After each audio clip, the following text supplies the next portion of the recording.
বাচ্চা সন্তান মাত্র ভূমিষ্ঠ হয়েছে, কিছুদিন হয়েছে, ইতিমধ্যে এই সন্তানটাকে নিয়ে উটের পিছনে, ওই উটের পিঠের মধ্যে সাওয়ার হয়ে গেল। সাওয়ার হওয়ার পর, উটের পিঠের মধ্যে সাওয়ার হওয়ার পর বিবিকে নিয়ে আর সন্তানকে নিয়ে কিছু সংখ্যক শুকনা খাবার আর কিছু খেজুর আর কিছু পানি নিয়া জমজম কুয়ার কিনারার মধ্যে গিয়া রাইখা দিয়ে আসে। যখন ইব্রাহিম আলাইহিস সালাতু ওয়াস সালাম রাইখা চলে আসবে, তখন পয়গম্বরের স্ত্রী ডাক দেয়া কয়, ও পয়গম্বর, আপনি যে আমাদেরকে এইখানে রাইখা দিয়া যাইতেছেন গো নবী, এটা কি আপনার ইচ্ছা নাকি আমার আল্লাহর ইচ্ছা?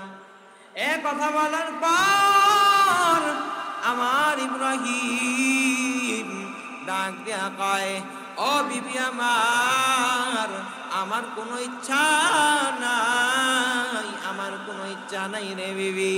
ও বিবি, এটা হলো সম্পূর্ণ আসমানের মালিকের ইচ্ছা। বাবা ইব্রাহিম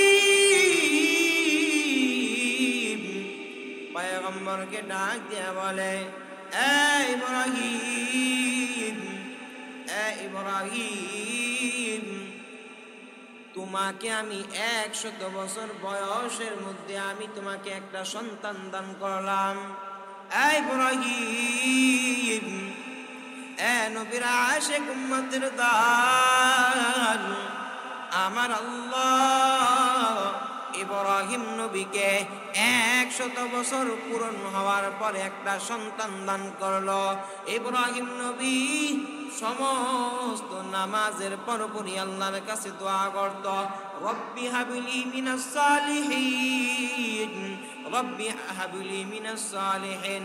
ও দুনিয়ার জমিনের বাবা, যাদের সন্তান হয় না রে বাবা, ইব্রাহিম নবী এই দোয়াটা শিখাই দিয়ে গেছে, রব্বি হাবলি মিনাস সালিহিন। এই দোয়াটা পড়বা, আমার আল্লাহ তোমাদের সন্তান দিয়ে দিবে।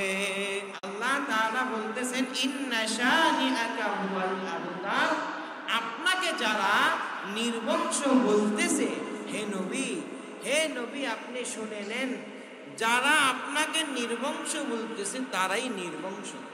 ইন্না আ'তাইনাকাল কাউসার, হে নবী আমি আপনাকে হাউজে কাউসার দান করলাম, শুধু আপনার উম্মতদের জন্যই দান করলাম এই হাউজে কাউসারটা। ফাসাল্লি লিরাব্বিকা ওয়ানহার, হে নবী আপনি নামাজ আদায় করুন, কুরবানি করুন।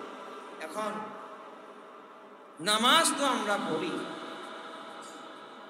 কুরবানি আমাদের সম্মুখে কিছুদিন পরেই সংগঠিত হবে। কুরবানি করা ভাই ওয়াজিব। নেশাব পরিমাণ যার উপরে মাল আছে, নেশাব পরিমাণ যার উপরে 40,000 টাকা ঈদুল আজহার দিন ফজরের পর থেকে নিয়ে এরকম ভাবে যার কাছে এরকম 40,000 টাকা ক্যাশ আছে, যে কোনো জায়গার মধ্যে আছে, তার উপর কুরবানি ওয়াজিব। আমরা গত জুমার মধ্যে আলোচনা করেছিলাম ফরজ কাকে বলা হয়, ওয়াজিব কাকে বলা হয়, সুন্নত কাকে বলা হয়, এগুলো নিয়ে আলোচনা করেছিলাম। তো পিছনের আলোচনা সময় সংক্ষিপ্ততার কারণে টানবো না। আল্লাহ তাআলা রব্বুল আলামিন বলেন, হে নবী আপনি নামাজ পড়ুন, কুরবানি করুন। কুরবানি বিষয়টা কোথা থেকে আসলো আমাদের সম্মুখে? কুরবানিটা হলো হযরতে বাবা আদম আলাইহিস সালাতু ওয়াস সালাম এর যুগ থেকে নিয়ে এই পর্যন্ত আসছে। তো বিশেষভাবে আদি পিতা হযরতে ইব্রাহিম আলাইহিস সালাতু ওয়াস সালাম, আল্লাহ তাআলা রব্বুল আলামিন বিভিন্ন নবীদেরকে দুনিয়ার জমিনের মধ্যে প্রেরণ করতেছেন এবং আর নবীর দরজা খোলা নাই। আল্লাহ তাআলা রব্বুল আলামিন পয়গম্বর আরবি সাল্লাল্লাহু আলাইহি ওয়াসাল্লাম এর ধারা বলে দিয়েছেন, আনা খাতামুন নাবিয়িনা লা নাবিয়্যা বাদি, আমি হলাম শেষ নবী, আমার পরে নবুয়তের দরজা বন্ধ হয়ে গেছে। তো কুরবানি বিষয়টা কোথা থেকে আসলো? আল্লাহ তাআলা রব্বুল আলামিন প্রত্যেকটা মানুষ, প্রত্যেকটা যে নবীদেরকে আল্লাহ তাআলা রব্বুল আলামিন দুনিয়ার জমিনের মধ্যে প্রেরণ করেছেন, এ নবীর উম্মত, কুরবানি কোথা থেকে আসলো রে বাবা? কুরবানি বিষয়টা হলো এমন একটা বিষয়, আল্লাহ তাআলা রব্বুল আলামিন এর সন্তুষ্টি লাভের একটা বিষয়।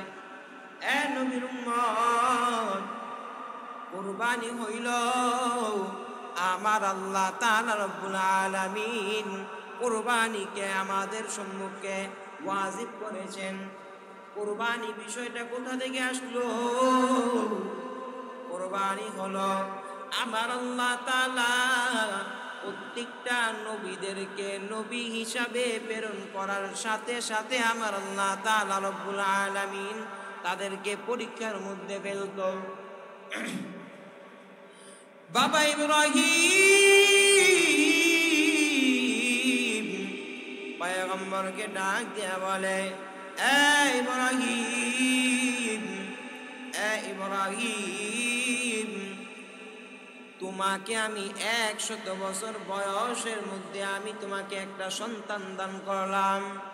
এ ইব্রাহিম, এ নবীর আশিক উম্মতের দল, আমার আল্লাহ ইব্রাহিম নবীকে 100 বছর পূরণ হওয়ার পরে একটা সন্তান দান করলো। ইব্রাহিম নবী সমস্ত নামাজের পরপরই আল্লাহর কাছে দোয়া করত, রব্বি হাবলি মিনাস সালিহিন, রব্বি হাবলি মিনাস সালিহিন।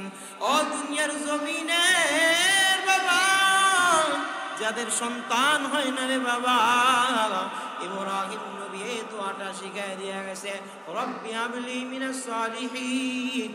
এই দোয়াটা পড়বা, আমার আল্লাহ তোমাদের সন্তান দিয়ে দিবে। এ ভাই আমার, ইব্রাহিম নবীকে সন্তান দিয়ে দিল। ইব্রাহিম নবীকে সন্তান দেওয়ার পর এখন আবার আল্লাহর আদেশ, শয়তান গিয়া আল্লাহর ডাক দেয়া কয়, ও দয়ার মালিক, আপনি ইব্রাহিমকে সন্তান দান করেছেন, আপনার ইব্রাহিম সন্তানের ভালোবাসা বেশি ভালোবাসতেছে, সন্তানকে বেশি ভালোবাসতেছে। ও দয়ার মালিক, আপনাকে সন্তান পাইয়া ইব্রাহিম নবী আপনাকে ভুলে গেছে। ও দয়ার মালিক, ইব্রাহিম নবীকে আপনি আবার পরীক্ষার মধ্যে ফেলে দেন। যখন এই কথাটা বলল, আমার আল্লাহ তাআলা রব্বুল আলামিন ইব্রাহিম আলাইহিস সালাতু ওয়াস সালামকে ডাক দিয়ে কয়, ও ইব্রাহিম, ও ইব্রাহিম, যাও যাও যাও, তোমার সন্তানকে আর তোমার স্ত্রীকে নিয়ে বনবাসের মধ্যে রেখে আসো। এ কথা বলার পর আমার আল্লাহ যখন এ ঘোষণাটা দিয়ে দেয়, বিবি হাজেরা আলাইহিস সালাতু ওয়াস সালামকে নিয়ে, শিশু ইসমাঈল আলাইহিস সালাতু ওয়াস সালামকে নিয়ে বনবাসের মধ্যে রেখে দিয়ে আসে। মরুভূমির মধ্যে কোনো মানুষ নাই, কোনো কেউ নাই, এরকম অবস্থার মধ্যে ফেলে দিয়ে আসে। ও মুসলমান, দেখো কেমন বিবি ইব্রাহিম নবী কেমন এবং তার স্ত্রী হাজেরা কেমন।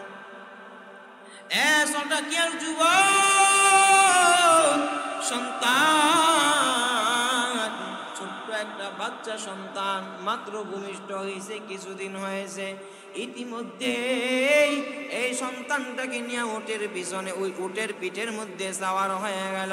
সাওয়ার হওয়ার পর, উটের পিঠের মধ্যে সাওয়ার হওয়ার পর বিবিকে নিয়ে আর সন্তানকে নিয়ে কিছু সংখ্যক শুকনা খাবার আর কিছু খেজুর আর কিছু পানি নিয়ে জমজম কুয়ার কিনারার মধ্যে গিয়া রাইখা দিয়ে আসে। যখন ইব্রাহিম আলাইহিস সালাতু ওয়াস সালাম রাইখা চলে আসবে, তখন পয়গম্বরের স্ত্রী ডাক দেয়া কয়, ও পয়গম্বর, আপনি যে আমাদেরকে এইখানে রাইখা দিয়া যাইতেছেন গো নবী, এটা কি আপনার ইচ্ছা নাকি আমার আল্লাহর ইচ্ছা? এ কথা বলার পর আমার ইব্রাহিম ডাক দেয়া কয়, ও বিবি আমার, আমার কোনো ইচ্ছা নাই, আমার কোনো ইচ্ছা নাই রে বিবি। ও বিবি, এটা হলো সম্পূর্ণ আসমানের মালিকের ইচ্ছা। কাদের কুদরত দারি বরকমান, আনতা রাব্বি আনতা হাসবি যুল জালাল, তুহি কাদের জলিলুল্লাহ জাহাদার, বহর হালে তুহি মেরা নেগাহদার। সম্পূর্ণ আমার আল্লাহর ইচ্ছা, এটা হলো আমার মালিকের ইচ্ছা। ও বিবি আমার, এটা আমার ইচ্ছা হতে পারে না, কারণ আমি ইব্রাহিম 1 বছর 2 বছর 10 বছর 20 বছর নয়, 50 বছর নয়, 80 বছর নয়, আমি ইব্রাহিম 100 বছর পূর্ণ হওয়ার পরে আমি একটা সন্তান আল্লাহ তাআলা আমাকে গিফট হিসাবে দিয়েছেন। ও বিবি আমার, এটা হলো আসমানের মালিকের ফয়সালা। বিবি ডাক দিয়া কয়, ও নবী আমার, ও স্বামী আমার, এটা যদি আমার আল্লাহর ইচ্ছা হয়ে থাকে সমস্যা নাই, টেনশন নাই, আপনি আমাদেরকে রেখে চলে যান। যে আল্লাহ এখানে রাখতে বলেছেন ওই আল্লাহ আমাদের হেফাজতকারী। যে আল্লাহ আমাদেরকে এখানে রাখতে বলেছেন সে আল্লাহই হলো আমাদের হেফাজতকারী, আমাদের রক্ষাকারী। তখন বিবি হাজেরা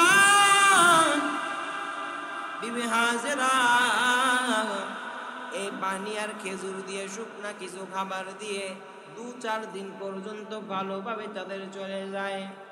কিছুদিন যখন অতিবাহিত হয়ে যায়, কিছুদিন অতিবাহিত হওয়ার পর, এ ভাই আমার, কিছুদিন যখন অতিবাহিত হয়ে যায়, তৎক্ষণাৎ ভাবে পানিও নাই, খেজুর নাই, কিছুই নাই, কিছুই নাই, কেমনে চলবে? তখন বিবি হাজরা আলাইহিস সালাতু ওয়াস সালাম ইসমাঈল নবীকে, তখন শিশু, এরকম অবস্থার মধ্যে পানির জন্য ছটফট করে দৌড়াইতেছে। তৎক্ষণাৎ ভাবে যখন আমার শিশু নবী যখন পাগুলো দেখবেন, বাচ্চারা এরকম ভাবে পাগুলোকে লাফায়, এরকম ভাবে যখন লাফাইতে মানুষ যখন যে বালির মধ্যে মরুভূমির মধ্যে লাফাইতেছেন, তখন ওইখান থেকে আল্লাহ তাআলা রব্বুল আলামিন কুদরতের ধারা, আমার আল্লাহ কুদরতের ধারা ওই জায়গা থেকে জমজম কূপের পানি বের করে দিয়েছে। কাদের কুদরত দারি বরকমান, আনতা রাব্বি আনতা হাসবি যুল জালাল, উহি কাদের জলিলুল্লাহ জাহাদার, বহর হালে তুহি মেরা নেগাহদার। এ নবীর আশিক উম্মতের দল, কুদরত কার? আমার আল্লাহর কুদরত। আমার আল্লাহ কত বড় রহমান। আমার আল্লাহ ডাক দিয়া কয়, আমি আল্লাহ পরীক্ষার মধ্যে ফেলেছি, আমি আল্লাহ বান্দা তোরে পরীক্ষা থেকে উদ্ধার করব। দেখবেন কি, যেই জায়গার মধ্যে পানি নাই ওই জায়গার মধ্যে মানুষ এরকম ভাবে মানুষ বসবাস করে না। ওই জায়গার মধ্যে যখন একটা জায়গার মধ্যে পানি চলে আসে, পানি আসার পর দেখবেন ওই জায়গার মধ্যে গাছ তরুলতা সব কিছুই হয়। যখন পানি চলে আসলো, পানি চলে আসার পর কাফেলার কিছু মানুষ তারা ব্যবসা করার জন্য অপর দেশের মধ্যে যাইতেছে। যাওয়ার সময় তাদের প্রাণীগুলি এরকম ভাবে ফুরিয়ে গেছে। দেখলো কি বিবি হাজেরা পাথর গুলি দিয়া, ওই পাথর গুলি দিয়া পানির গুলাকে আটকাইতেছে আর বলতেছে জম জম জম জম জম জম। শব্দের অর্থ হলো থাম থাম, স্থগিত হয়ে যাও। যখন হাজেরা আলাইহিস সালাতু ওয়াস সালাম যখন এই পানিগুলাকে থামতে বলল, পানি থেমে গেল। সমস্ত কাফেলার মানুষরা আসলো, সমস্ত কাফেলার মানুষরা আইসা এখান থেকে পানি পান করলো। পানি পান করার পর হাজেরা আলাইহিস সালাতু ওয়াস সালামকে কিছু হাদিয়াও দেয়া গেল, কিছু হাদিয়াও দেয়া গেল। এই হাদিয়া দিয়ে হাজেরা আলাইহিস সালাতু ওয়াস সালাম চললো ফিরলো, কিছু তারা কিনলো, বাজার সদাই করলো। এরকম ভাবে সন্তান আর মা এরকম ভাবে কয়েকটা বছর, 10-15 বছর অতিবাহিত হয়ে গেল। যখন অতিবাহিত হয়ে যায় তখন আমার আল্লাহ ইব্রাহিম নবীকে ডাক দিয়া কয়, ও খলিলুল্লাহ, ও খলিলুল্লাহ, যা যা যা, ওই যে তোর সন্তান আর স্ত্রীকে একটু দেখে আয়। যখন এ কথা বলল তখন হাজেরা আলাইহিস সালাতু ওয়াস সালামের ঘরের মধ্যে আইসা ইব্রাহিম নবী টোকা দেয়, ও হাজেরা, দরজাটাকে একটু খুলে দাও, খুলে দাও। দরজাটাকে যখন খুলে দেওয়া হয়, নবী ইসমাঈল আলাইহিস সালাতু ওয়াস সালাম তখন নবী হয় নাই, নবুয়ত প্রাপ্তি হয় নাই। ইসমাঈল ডাক দিয়া কয়, ও আম্মা জান আমার, এই লোকটাকে তো আমি চিনি না। ওই ও আম্মা জান, এই লোকটাকে, লোকের পরিচয় আমাকে দিয়ে দাও গো মা।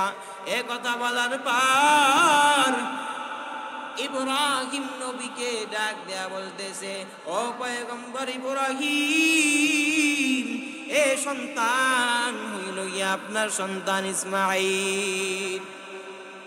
এ কথা বলার পর ইব্রাহিম নবী সন্তানের সাথে, স্ত্রীর সাথে কিছুদিন ওই অতিবাহিত হয়ে গেল। ইব্রাহিম নবীর সম্পদের অভাব নাই, সম্পদের অভাব নাই। আমার আল্লাহ তাআলা রব্বুল আলামিনকে শয়তান ডাক দেয়া কয়, ও দয়ার মালিক,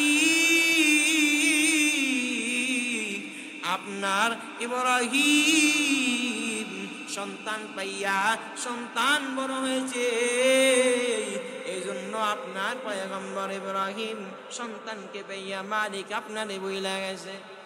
ও দয়ার মালিক, ইব্রাহিমের দ্বারা আরেকটা পরীক্ষা নেন যে ইব্রাহিম কি খাঁটি ভাবে আপনাকে ভালোবাসে কিনা, নাকি তার সন্তানকে বেশি ভালোবাসে।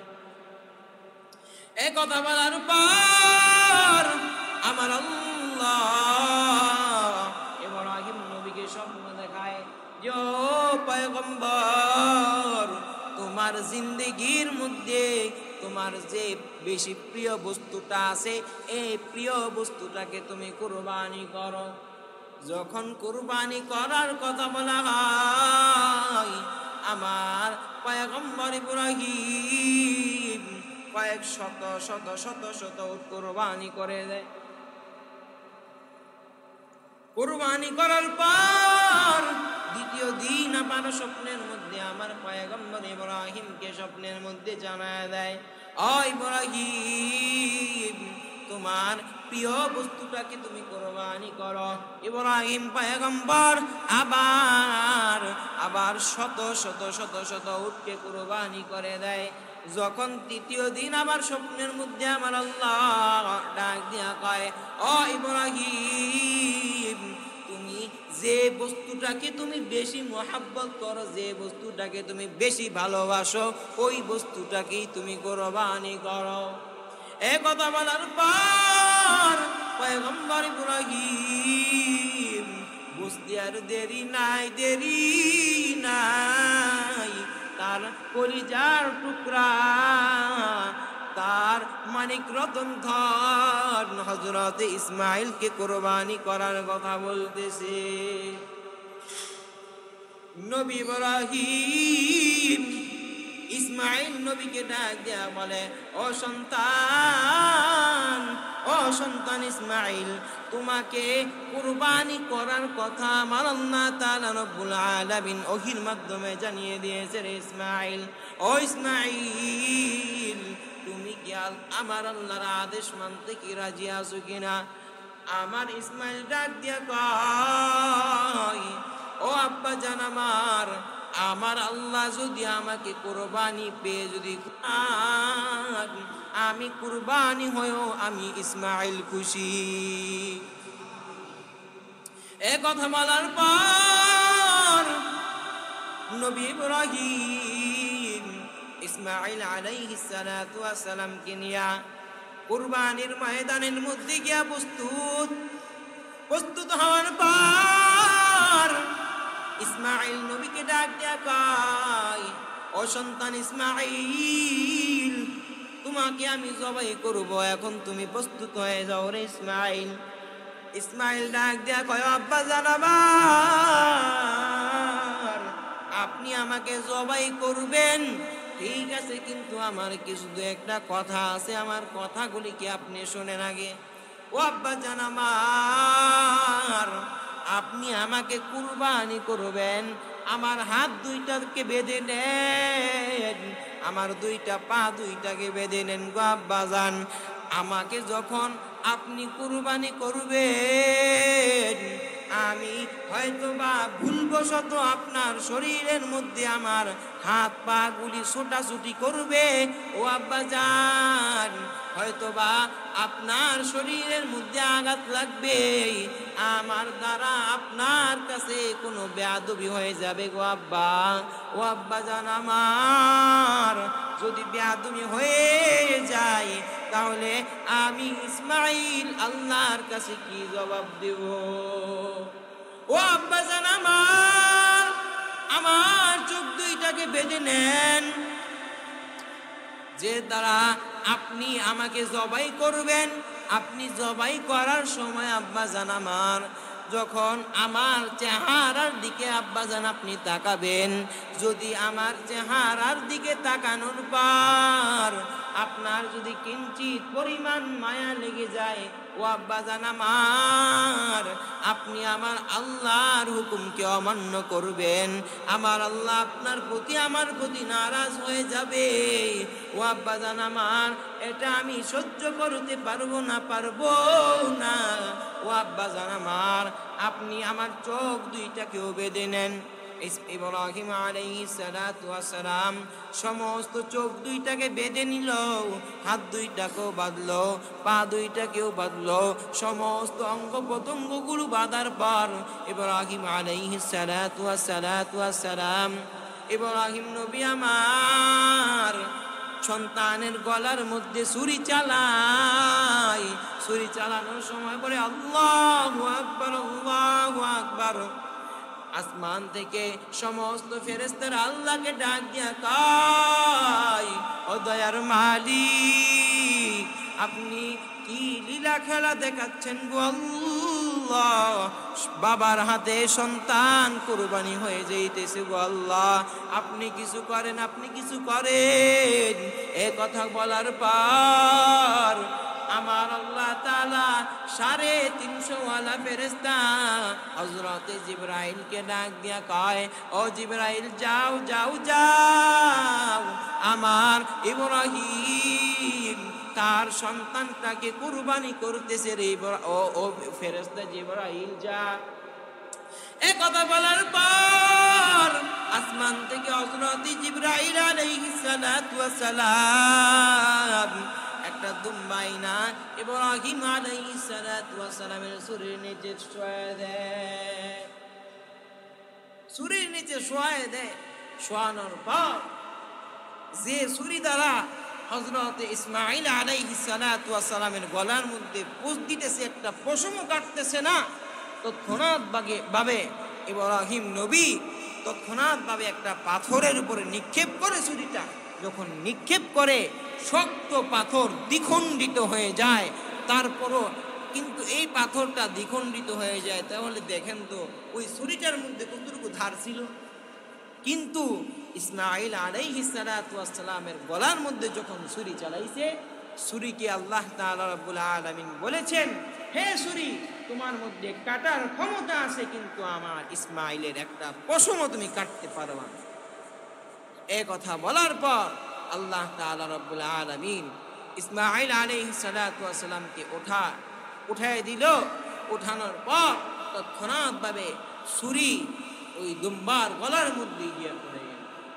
দুম্বার গলার মধ্যে ছুরি পড়ার পর দুম্বা জবাই হয়ে গেল, কুরবানি হয়ে গেল। এ থেকে আমাদের কুরবানির ইতিহাস শুরু হয়ে গেছে। তো তৎক্ষণাৎ ভাবে আমরা এর দ্বারা কিছু আমরা একটা নলেজ নিলাম যে কুরবানি সংক্রান্ত বিষয়গুলো নিয়ে আগামী জুমার মধ্যে আমাদের আলোচনা হবে।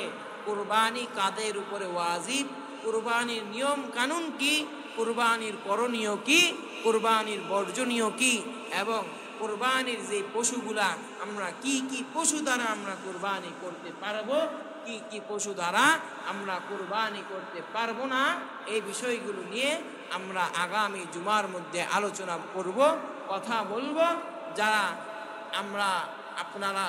আপনাদের মহল্লার যারা আছে সবাইকে দাওয়াত করবেন যে হুজুর কুরবানি সংক্রান্ত বিষয়গুলো নিয়ে খোলাসাভাবে আবার বিস্তারিত আলোচনা হবে আমাদের আগামী জুমার মধ্যে। আপনারা থাকবেন তো ইনশাআল্লাহ। আল্লাহ তাআলা রাব্বুল আলামিন যে পর্যন্ত আমাদেরকে আলোচনা করা হলো, আল্লাহ তাআলা রাব্বুল আলামিন আমাদেরকে শুননেওয়ালা বলনেওয়ালা উভয়কে আল্লাহ তাআলা রাব্বুল আলামিন আমল করার মতো তৌফিক দান করেন। ওয়া আখিরি দাওয়ানা আলহামদুলিল্লাহি রাব্বিল আলামিন। আসসালামু আলাইকুম ওয়া রাহমাতুল্লাহি ওয়া বারাকাতুহু।